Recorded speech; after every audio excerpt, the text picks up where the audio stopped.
పాఠశాలలో కమిటీ ఉన్నది. ఏ కమిటీ అది?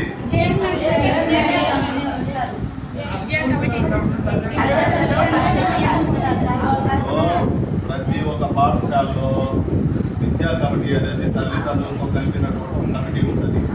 ఎందుకు తల్లిదండ్రుల కమిటీ ఉండాలా?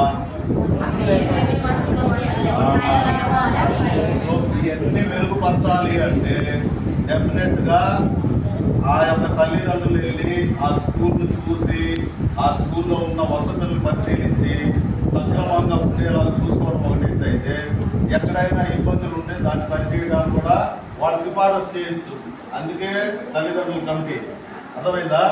సో ఇది మనము పూర్తి స్థాయిలో మీరు దాంట్లో రాసి ఉండాలా, అది చూస్తాం. ఓకేనా? రైట్. నెక్స్ట్ ఎవరు?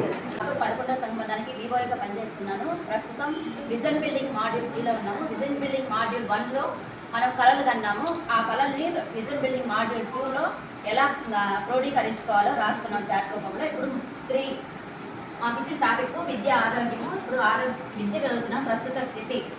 అందరికీ విద్య, బడికి రాని పిల్లలు, అందరికీ అక్షరాస్యత కలిగి ఉండాలి, వ్యక్తిగత జీవితాన్ని మెరుగుపరచడం, విద్యార్హత కలిగి ఉద్యోగం రాని నిరుద్యోగులు, ఆధునిక పద్ధతిలో విద్య నైపుణ్యాన్ని, జ్ఞానాన్ని పెంచుతుంది, పాఠశాలలో అన్ని రకాల వసతులు కల్పించడం.